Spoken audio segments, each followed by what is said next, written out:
Hola gente linda, hoy es 14 de abril de 2021, soy Shio y este video se llama Epistemología, Desacuerdos y Conspiraciones. Y la razón por la que estoy haciendo este video tiene que ver pues con algo muy gracioso, y es que en estos últimos días me han dicho que soy una ideóloga del marxismo cultural que trabaja para George Soros.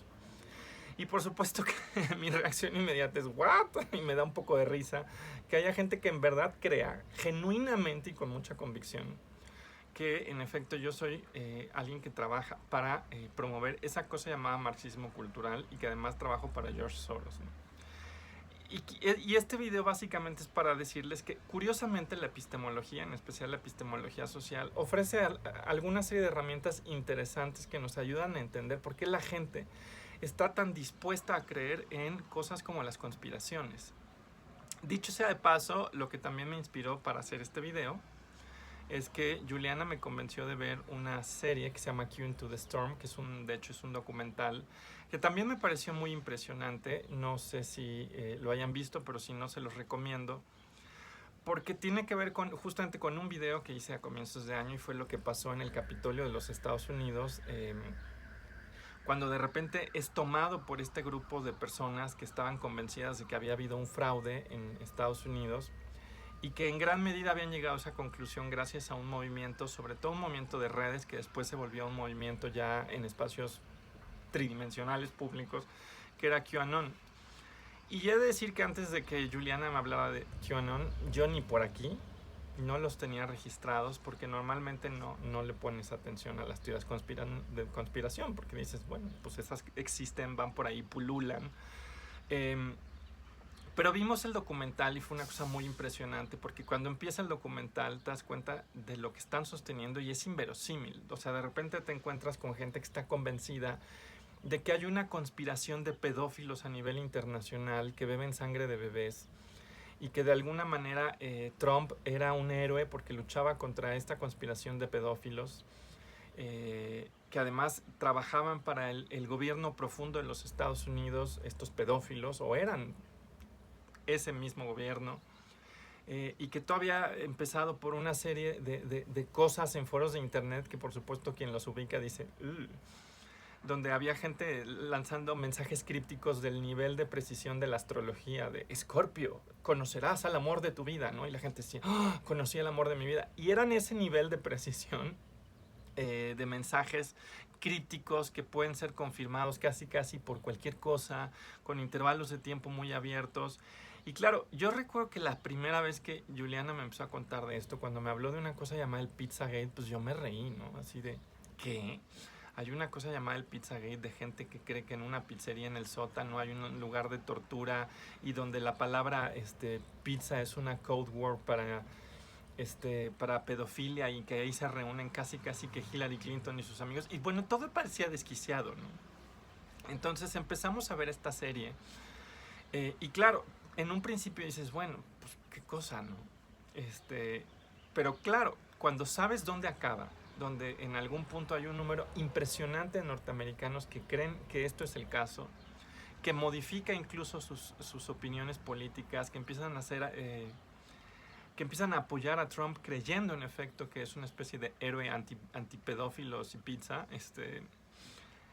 pues te sorprende la capacidad que puede tener una teoría de la conspiración para estructurar una opinión colectiva que puede acabar incluso en un intento de tomar el Capitolio por la fuerza, ¿no? Entonces, un poco esa es la razón de este video, que estábamos viendo esta serie, que me impresionaba la capacidad que tenía la gente de estar convencida de que lo que estaban escuchando en internet era cierto, y la capacidad que también tiene mucha gente en México de estar convencida de que hay algo así como un complot para imponer el marxismo cultural, y que lo está impulsando George Soros, ¿no? Y ahí es donde les digo que la epistemología tiene algo que aportar, y ahí es donde entra de hecho el tema de los desacuerdos. Yo llegué al tema de los desacuerdos hace 18 años con un tema muy específico, que es el de los desacuerdos racionales, y sí es posible de hecho tener desacuerdos racionales. Hay gente que cree que no puedes tener un desacuerdo racional, porque esa gente normalmente cree que la racionalidad implica llegar a la verdad. cosa que yo, por ejemplo, no estaré yo tan segura que no creo que actuar racionalmente necesariamente implique que llegues a la verdad. Pero bueno, suponiendo que así sea, y suponiendo además que hay una sola verdad, mucha gente dice que no puede haber un desacuerdo racional porque las dos personas no pueden estar llegando a verdades que de alguna manera son inconsistentes. Ejemplo, si yo les digo que el ser humano está más cerca de los gorilas y llega alguien y dice, no, Shio, el ser humano está más cerca de los chimpancés evolutivamente hablando, es claro que no podemos tener la razón las dos personas, porque en este caso, y eso por ejemplo sí pasa en biología evolutiva, sí se aplica lo que se llama la tesis de la unicidad o la uniqueness thesis, y perdonen, creo que no es la mejor traducción, pero ahora sí que yo no, yo no traduzco normalmente términos, entonces luego los traduzco mal. Pero bueno, sí hay dominios, y la biología evolutiva es uno donde sí se aplica esta tesis de la unicidad y donde solo una posición puede ser verdadera. Y ojo, eso no quiere decir que sea la suya o la mía, porque las dos personas podríamos estar equivocadas y que, por ejemplo, el ser humano estuviera más cerca de los orangutanes, ¿no? Pero lo que sí te dice la tesis de la unicidad es que si solamente una historia puede ser verdadera, entonces a lo más una persona, cuando hay más de una persona que tienen distintas posiciones, a lo más una postura estará en lo cierto. Y eso es lo que se llama la tesis de la unicidad. Y desde allí se empezó a discutir todo este tema en epistemología sobre si pueden haber o no desacuerdos racionales. Dicho sea de paso, el tema se llevó muy pronto, y esto es interesante, no a la teoría evolutiva, sino a la religión y al ateísmo y los debates que tienen en Estados Unidos diciendo no puedes tener un desacuerdo racional con una persona religiosa porque solo puede ser el caso que haya una verdad, o hay un Dios o no hay un Dios, o hay muchos dioses, pero bueno, las tres personas no pueden estar en lo cierto, ¿no? Dicho sea de paso, ahí es cuando yo diría aguas con creer que la racionalidad necesariamente implica llegar a la verdad, porque yo creo que las cosas son más complejas, pero eso será para otro video. Ahora, ¿por qué importa el tema de los desacuerdos racionales? Porque cuando en epistemología empezaron a estudiar desacuerdos, una de las cosas que dijeron es, a ver, ¿cómo procedemos en un desacuerdo? Normalmente hay una serie de evidencias y lo que está pasando en un desacuerdo es que las interpretamos distinto. O sea, por ejemplo, yo llego y veo las evidencias moleculares, las evidencias anatómicas y digo, estamos más cerca del gorila, ¿no? Y llega alguien y me dice, ay, Shio, no, ¿cómo es posible? Eso lo decían en el siglo XIX, estamos más cerca del chimpancé, ¿no? Y entonces hay un cuerpo de evidencias y normalmente lo que hacemos es que atendemos a esas evidencias. Ahora, algo que pasa es que no solo atendemos al cuerpo de evidencias, atendemos a las opiniones de los pares. Y aquí es donde la cosa se pone interesante, porque si llega alguien a quien yo respeto muchísimo, por ejemplo, llega un paleobiólogo y me dice, no, estás leyendo mal las cosas, así no es. Y si yo considero que esa persona es mi par epistémico, es decir, que considero que es una persona que sabe de lo que está hablando, que normalmente tiene opiniones razonables, que normalmente tiene una interpretación de la evidencia que es muy sólida, cuando llega alguien que es mi par epistémico y me dice, estás equivocada, lo que suele ocurrir es que yo integro esa opinión dentro de mi propia evaluación de si estoy en lo cierto o no. Y eso implica que si yo antes estaba súper convencida de lo que yo creía, al escuchar la opinión de un par epistémico, quizás que me dice, no, te has equivocado, quizás lo que pasa es que yo disminuyo mi grado de creencia.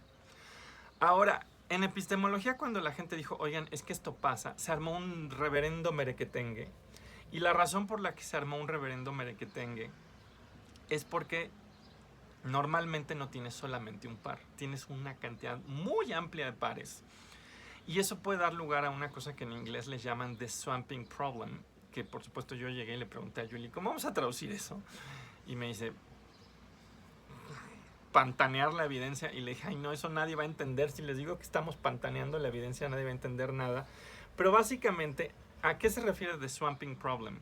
Que normalmente lo que querríamos es que tengamos opiniones que estén basadas fundamentalmente en la evidencia y no en la evaluación que estamos haciendo en función de lo que los pares nos dicen. Porque lo que puede pasar es que yo tengo mi evidencia y llega este par y me dice eso. Pero ¿qué pasa si de repente llegan otros 99 pares y me dicen, oye Shio, es que lo estás interpretando mal? De repente lo que pasa es que la construcción de mi propia opinión ya no se hace solamente con la evidencia. Se hace atendiendo a esas 100 personas que me están diciendo estás mal. Y lo que puede pasar es que la evidencia termina de alguna manera hundida en la opinión de los pares, termina de alguna manera sumergida, devorada, como en un pantano, así se hunde esa opinión dentro de una serie de opiniones de mis pares que termina por desbordar el peso de la evidencia empírica y empiezan a importar más las opiniones de los pares. Y por supuesto en epistemología surge un debate de cuál es la manera racional de ponderar la opinión de los pares. Y hay gente que te ha dicho, claro, si es tu par epistémico, necesariamente tienes que incluir lo que está diciendo. Y hay gente que dice, no, aguas con eso, porque si tú siempre incorporas la opinión de tus pares y de repente son muchísimos, lo que dicta tu creencia ya no es la evidencia empírica, es el grado digamos, de masividad de los pares que pueden ir en contra de tu opinión. De alguna manera, en ese sentido, es que la evidencia se ve hundida en la opinión colectiva. Y eso que les cuento, por supuesto, en epistemología hubo una batalla, como en todas partes de la filosofía, acerca de cuál es la mejor manera de operar. Hay gente que dice siempre le tienes que dar una opinión igual de importante a la opinión de tus pares, y gente que dice no, es más, si alguien dice una barrabasada, tienes que dejar de considerar que es tu par epistémico. Hay gente que dice no, a ver, espérate, las cosas no pueden proceder así. Pero bueno, más allá de esa discusión, lo que sí me interesa es esa dinámica que la epistemología social ha estudiado, donde la construcción de una opinión personal, de una u otra manera, se ve afectada por la opinión de los pares. Porque la opinión de los pares puede ser tan brutal que te lleva a anular lo que la evidencia empírica te está diciendo, que es lo que les digo que se llama the swamping problem. Y eso importa en las conspiraciones, precisamente porque una de las cosas que ocurre es que tú de repente volteas y dices, pero ve a toda esa gente que está diciendo lo mismo, de que aquí hay una cosa, un complot, ¿no? Así. Y que llega el momento en que cuando ves a tantas personas que consideras racionales sosteniendo esa creencia, tú misma llegas a la conclusión de que eso tiene que ser racional y transforma tus grados de creencia y termina anulando el peso que tiene la información. Y eso es una cosa que, por supuesto, la epistemología social sí dice que pasa, que la opinión de los pares nos puede llevar a eso. Y yo estaba justamente viendo aquel documental de Q Into the Storm y viendo, por supuesto, todas estas acusaciones de la ideología del marxismo cultural, y me queda claro que las redes sociales son maravillosas para generar la idea de que tienes pares epistémicos, es decir, personas que consideras razonables, que tienen una serie de opiniones que te llevan precisamente a incorporarlas en tu propio análisis y decir, es que esto tiene que ser verdadero. Ojo, la epistemología social, esto también importa para combatir un pensamiento conspiranoico, dice, ojo, la opinión de los pares que tenemos que incorporar tiene que ser una opinión a la que han llegado de manera autónoma e independiente y sin coerciones. Si 200 personas creen lo mismo porque las 200 personas lo leyeron en el mismo lugar y fueron engañadas, y perdonen el fierro viejo que viene aquí, pero con todo, esas no son 200 opiniones independientes. Esas no son 200 opiniones independientes porque todas vienen de la misma fuente. Y entonces algo que pasa mucho con las teorías conspiranoicas actuales es que la gente entra y ve que millones de personas creen en algo. Y entonces dices que hay millones de personas que tienen esta opinión, y entonces incorpora esa cantidad brutal de pares epistémicos, que son millones de pares epistémicos, ergo tiene que ser así. Y lo que no se da cuenta es que también una cosa que pasa ahora con las modernas sociedades de la información es que no son 100 millones de opiniones independientes, porque muy probablemente todas esas personas lo escucharon en 6, 7 espacios, y esos 6, 7 espacios a veces vienen de una o dos fuentes. Entonces el efecto que tiene es que se amplifica la cantidad de personas precisamente que dicen algo por el efecto de las redes sociales, y la gente lo que no se da cuenta es que no son opiniones autónomas e independientes, y eso arruina su sistema de creencias y los lleva, por supuesto, a creer en conspiraciones. En ese sentido, bueno, este es como primer mensaje que querría yo transmitir en el video de hoy. La epistemología social nos ayuda a entender por qué el pensamiento conspiranoico avanza y pesa tanto. Y es por el problema de swamping of evidence, pantanear la evidencia, y ni modo, así se quedará para la posteridad, donde la opinión de los pares nos abruma al punto de que dejamos de atender a la evidencia. Y eso yo creo que nos pasa mucho. Ahora, hay una segunda cosa que dice la epistemología social que también es interesante. Y hay gente que se ha dedicado a ver un tipo muy especial de inferencia que hace la gente cuando te dice, no, no, no, eso no puede ser verdad, porque si fuera verdad ya lo habría dicho alguien, ¿no? Y eso pasa mucho, ¿no? Cuando llega alguien y te dice, no, eso que me estás diciendo no es cierto, yo ya lo habría leído. O sea, la gente llega a la conclusión de que algo que se le dice no puede ser verdadero, porque si fuera verdadero ya lo habría leído en algún lugar. Y los epistemólogos se han puesto a analizar bajo qué condiciones esa inferencia funciona. Y de las cosas que han visto, por supuesto, es que eso solo funciona si tienes un ecosistema de medios que son confiables en su capacidad, en efecto, de transmitir de manera confiable y sistemática las cosas que ocurren en el mundo y que no tienen sesgos. Es decir, allí donde eso no ocurre, lo que ocurre es que los medios, por supuesto, tienen sesgos, no cuentan toda la información, y entonces hay cosas que pasan pero que no se reportan. Y lo que dicen es, allí donde los medios operan así, esa inferencia es terriblemente poco confiable. Porque entonces la gente dice, no, porque eso ya lo habría yo leído en televisión, pero el problema es que ese medio no es confiable.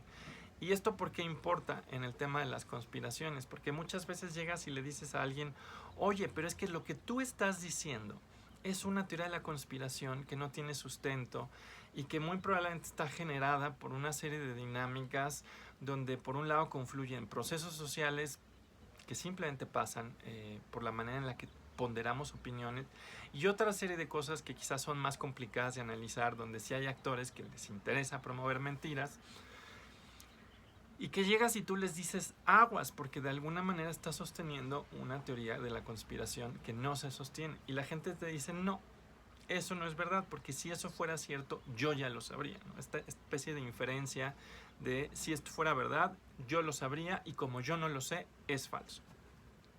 Y aquí lo que pasa, por supuesto, es que la gente, de hecho, solo se acerca a una serie de medios que normalmente refuerzan sus creencias, y esos medios, por supuesto, no son confiables, sino que tienen una serie de sesgos estructurales donde no se reportan elementos potencialmente falsadores de sus creencias, ¿no?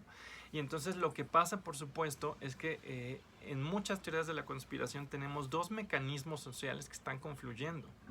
Uno es este problema de las creencias de los pares, y otro es que leemos medios que no representan y no son confiables, no representan todo el universo de posibilidades, no representan todos los fenómenos que ocurren, y que por supuesto alguien me dice, pero ¿quién sí representa todos los fenómenos que ocurren? Pero bueno, lo que me refiero es que no tienen un sesgo sistemático para excluir ciertas cosas. Es decir, aquello que representan de alguna manera lo tratan de hacer de manera más o menos objetiva.